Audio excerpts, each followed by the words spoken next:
नमस्कार विद्यार्थी मित्रांनो, आज आपण अभ्यासणार आहोत मराठी सुलभ भारती इयत्ता 5वीची पुढील कविता.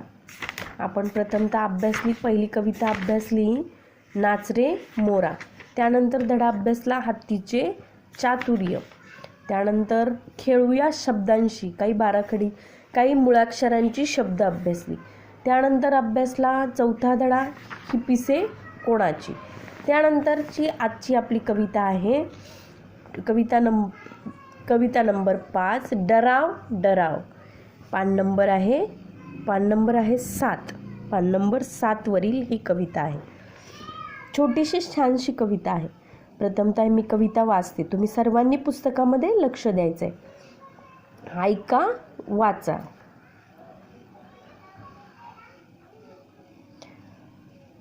कविता नंबर 5 डराव डराव.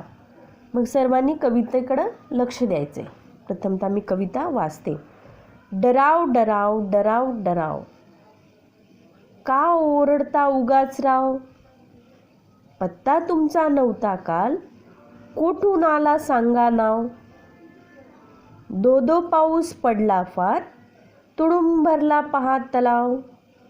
सुरू झाली आमची नाव, आणि तुमची डराव डराव. बटपटीत डोळ्याचे ध्यान, विचित्र तुमचे दिसते राव. सांगा तुमची मनात काय, ही घ्या छत्री, हे घ्या नाव. जा गाठा जा आपुला गाव, आणि थांबा डराव डराव.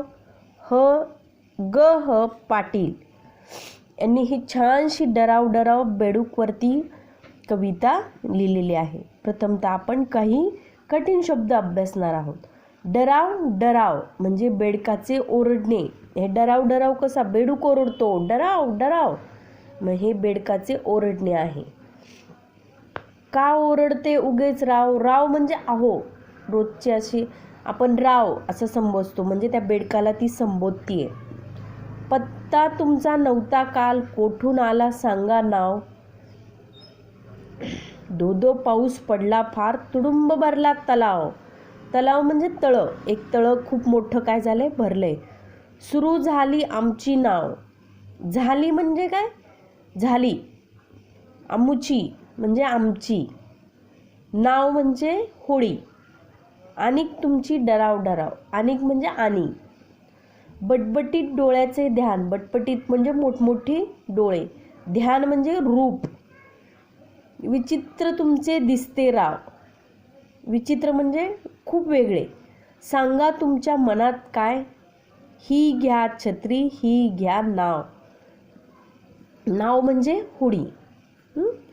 जा गाठा जा आमचा गाव. गाठा जा म्हणजे पोचा, लवकर पोचा. आपुला म्हणजे आपल्या गावाला, तुमच्या गावाला. आणि थांबा डराव डराव. आणि थांबवा, आणि थांबा डराव डराव म्हणजे ओरडणे, तुमचे ओरडणे. मग आता आपण ही कवितेचा अर्थ जाणून घेऊया. डराव डराव डराव डराव. डराव डराव का ओरडता उगाच राव. खूप मोठा पाऊस येतोय. एका खडकावर म्हणजे खूप मोठा दगड आहे. त्या दगडावर एक बेडूक बसलाय आहे की नाही, दिसतोय की नाही तुम्हाला. बेडूक माहिती आहे ना, हा बेडूक बसलाय. डराव डराव ओरडत बसलाय तो. काय करतोय तो, नुसता ओरडतोय डराव डराव. त्या बेडकाला उद्देशून एक मुलगी ही कविता म्हणतीये.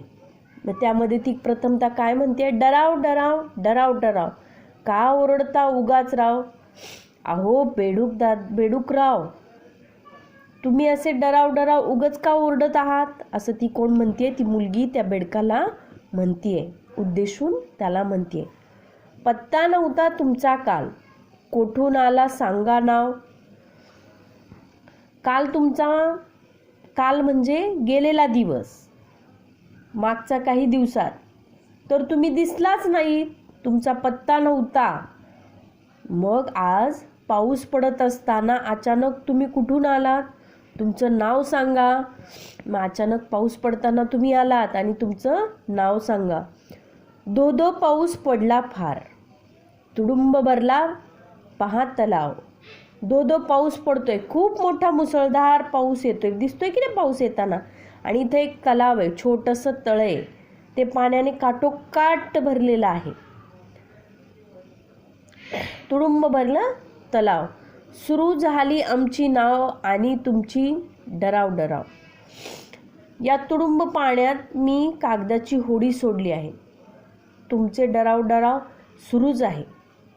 ती काय म्हणते, या तुडुंब भरलेल्या तळ्यामध्ये मी कागदाची, हे बघा इथे छोटीशी तिने होडी केली आहे, हात नाव केली आहे की नाही कागदाची, आणि ती काय करते, त्या पाण्यात सोडते. आणि ती काय म्हणते त्या बेडकाला की तुडुंब पाण्यात कागदाची होडी सोडली आहे आणि तुमचे डराव डराव काय आहे, सुरूच आहे. मग ती त्या बेडकाला काय म्हणते परत, बटबटीत डोळ्याचे ध्यान विचित्र तुमचे दिसते राव. तुमचे डोळे किती मोठे मोठे आहेत, बटबटीत आहेत. ती त्या बेडकाला म्हणते तुमचे डोळे किती मोठे मोठे बटबटीत आहेत.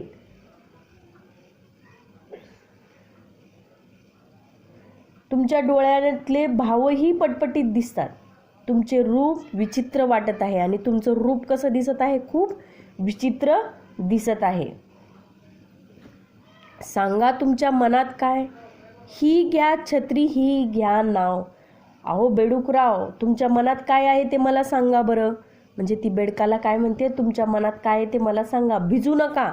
आणि तुम्ही काय करा, ह्या पावसामध्ये भिजू नका. ही घ्या छत्री. आणि ती काय करते, बघा छत्री छान छान, ती छत्री देते. आणि ती काय म्हणते, ही छत्री आणि ही होडी तुमची घ्या. आणि ही होडी कागदाची होडी, ती बेडकाला म्हणते ही घ्या तुमची होडी. आणि त्या होडीत बसून तुम्ही काय करा, तुमच्या गावा जावा. आणि ती काय म्हणते, जा गाठा जा आपुला गाव आणि थांबा डराव डराव. आणि तुमच्या गावाला ह्या नावमध्ये, या होडीत बसून जावा, ही छत्री घ्या आणि तुमचं डराव डराव ओरडणं जे आहे, संगीत आहे, ते तुम्ही काय करा, थांबवा.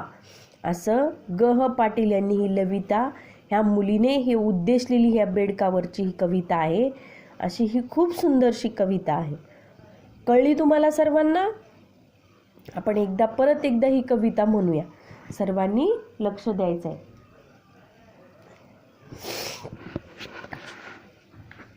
कविता नंबर 5. डराव डराव. डराव डराव डराव डराव, का ओरडता उगाच राव.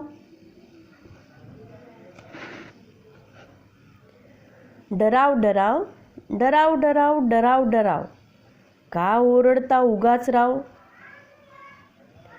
पत्ता तुमचा नव्हता काल, कोठून आला सांगा नाव. धो धो पाऊस पडला फार, तुडुंब भरला तलाव. सुरू झाली तुमची नाव आणि तुमची डराव डराव. बटबटीत डोळेचे ध्यान विचित्र तुमचे दिसते राव. सांगा तुमच्या मनात काय, ही घ्या छत्री, ही घ्या नाव. जा गाठा जा आपुला गाव आणि थांबवा डराव डराव. अशी छोटीशी छानशी कविता आहे. तुम्ही म्हणायची आहे आणि पाठांतरही करायची आहे. मग आता आपण ह्या कवितेवरील काही दिलेला स्वाध्याय अभ्यासणार आहोत. मग यामध्ये काय दिले, स्वाध्याय.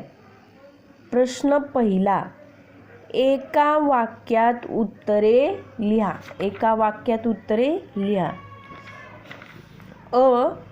डराव डराव आवाज कोण करतो. डराव डराव आवाज हा बेडूक करतो.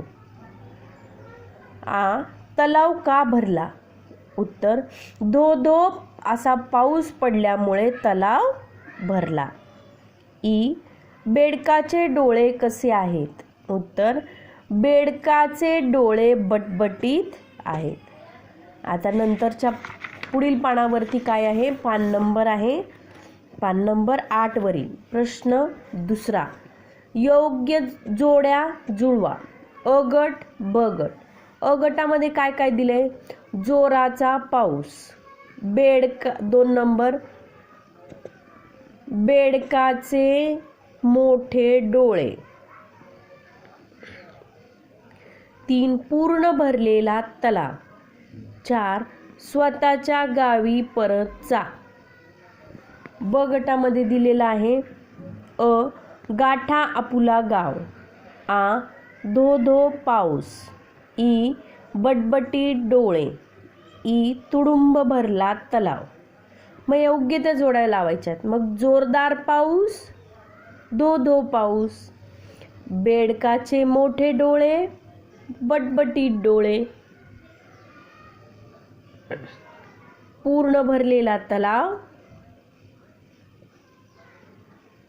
तुडुंब भरला तलाव, स्वतःच्या गावी परत जा, गाठा आपुला गाव. अशी योग्य जोड्या आहेत. प्रश्न 3, गोलातील शब्द वाचा, चित्रे ओळखा, त्यांच्या योग्य जोड्या जुळवा. मग चित्र दिलेली आहेत आणि गोलात काही शब्द दिलेले आहेत, ते तुम्हाला योग्य ते उत्तरं जुळवायचे आहेत. मग शब्द काय दिले? छुम छुम, छन छन, किन किन, घन घन, खळखळ, कडकड, ढमढम. मग ह्या चित्रांमध्ये हे काय करायचं आपल्याला? जोडायचं आहे. हे बघा इथं दिले वीज कडाडतीये, मग काय? कडकड. घंटा, घंटा कशी वाजते रे शाळेची? घन घन. त्यानंतर आहे पायातले घुंगरू, कसे वाजतात? छुम छुम, छुम छुम. इथं काय वाजतोय? हा ढोल. ढोल कसा वाजतो? ढम ढम. नाणी आहेत, पैसे कसे वाजतात? नाणी असतात ना छोटी छोटी, ती कसे असतात? छन छन, छन छन. ओढा आहे, ओढ्याचं पाणी आहे, खळखळ, कसं वाजतं? खळखळ. आणि हातातल्या बांगड्या, बांगड्या कसं वाजतात? किनकिन. कळलं? आलं लक्षात? तुम्ही ते जोडायचे. पुढील प्रश्न दिलाय, प्रश्न 4, पाण्यातून प्रवास करण्यासाठी कोणती साधने वापरतात? पाण्यातून प्रवास करायचा असेल तर कोणकोणती साधने वापरतात? नाव, होडी, जहाज, त्यानंतर बोट, अशी वेगवेगळी साधने वापरतात. प्रश्न 5, पावसात भिजू नये यासाठी तुम्ही काय वापरता? पावसात भिजू नये म्हणून आपण काय वापरतो? छत्री, रेनकोट, हो की नाही? ते लिहायचं आहे तुम्ही. प्रश्न 6, निरीक्षण करा, आवाज सांगा व लिहा. निरीक्षण करायचे आणि आवाज कसा आहे तो सांगायचा आहे. वाऱ्याने हलणाऱ्या झाडांचा पानाचा आवाज. आता खूप मोठा वारा आलाय आणि त्याच्या झाडांचा आवाज येतो बघा. झाडांच्या पानाचा एकमेकांना असे आदळतात एकमेकांवर, त्यावेळेस आवाज येतो. सळसळ सळसळ आवाज येतो. येतो की नाही? मग त्याचा आवाज कसा असतो? सळ सळ. त्यानंतर आहे उडायला सुरुवात करताना पक्षाच्या पंखांचा आवाज. तुम्ही ऐकला असेल, कबूतर बघा, कबूतर असतं, पोपट असतो, तो उडतो वरती. खाली बसलेला असतो जेव्हा तो उडायला सुरुवात करतो तेव्हा त्याचा आवाज येतो फडफड. त्याचा आवाज कसा असतो? फडफड. तापलेल्या तेलातील मोहरीचा आवाज. तेल तापायला ठेवते आपली आई भाजीसाठी आणि त्यामध्ये काय टाकते? जिरं मोहरी टाकते. मग मोहरी जेव्हा उडते तेव्हा त्याचा आवाज कसा असतो त्यांनी विचारलाय. मग तेव्हा कसा असतो? तडतड. कसा आवाज असतो? तडतड. छत्रीचे चित्र काढा आणि रंगवा. छत्रीचं चित्र काढायचे. तुम्ही छत्री काढायची सुंदर, त्याचं चित्र काढायचे आणि त्याला काय करायचंय? रंगवायचे. पुढं काय दिले? वाचा, लक्षात ठेवा. हे वाचायचे आणि लक्षात ठेवायचे. नाव हा शब्द या कवितेत 2 अर्थांनी आला आहे. नाव हा शब्द 2 अर्थांनी आलाय. तो पहिला नाव कोणत्या अर्थाने आहे? वस्तू, व्यक्ती, प्राणी, पक्षी यांना दिलेल्या विशिष्ट नावाने हा नाव शब्द आलाय.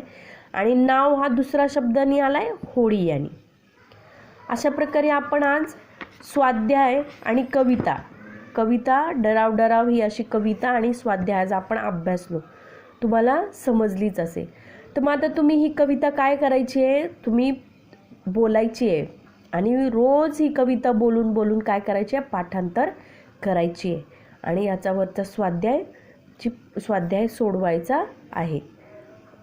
आता ही कविता तुम्ही सर्वांना लक्षात आलेलीच असेल, कळलीच असेल, हो की नाही? Okay students, okay bye.